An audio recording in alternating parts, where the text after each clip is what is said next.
Bonjour à tous, à l'affiche, la Mini de David Braun Automotive, la Dodge Demon aperçue et du sport avec de la F1, du WRC et le retour en piste du WTCC.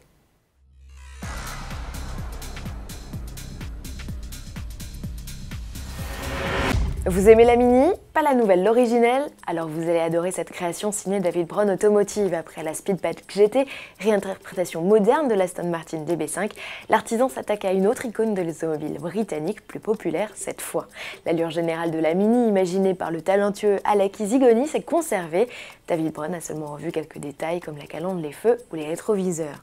L'habitacle, au look néo-rétro, concède à un peu plus de modernité avec un GPS tactile et un système de démarrage main libre. Sous le capot, la mécanique reste identique à celle employée à l'époque. Il s'agit d'un 4 cylindres de 1275 cm3 développant 80 chevaux. Avec ses 740 kg, elle s'affranchit du 0 à 100 km/h en 11 secondes 7. Une Mini remasterisée pas donnée, chaque exemplaire réclame plus de 1000 heures de travail. Selon des rumeurs, le ticket d'entrée tournerait entre 60 et 70 000 euros. Avis aux amateurs, le configurateur est disponible en ligne.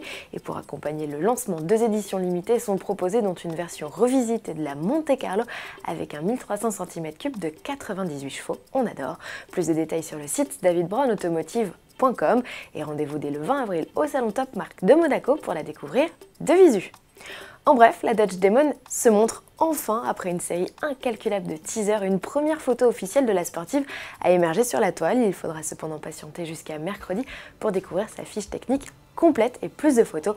On l'annonce déjà à plus de 800 chevaux avec un châssis allégé et des pneus de dragster, ça promet.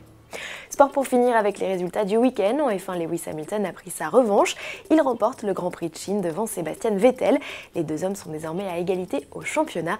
Max Verstappen signe une spectaculaire remontée, parti 17e sur la grille de départ. Il termine sur le podium.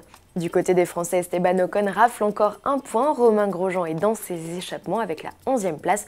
Renaud boit en revanche la tasse. Ses pilotes se classent 12e et 13e. Prochain rendez-vous à Bahreïn dès ce 16 avril.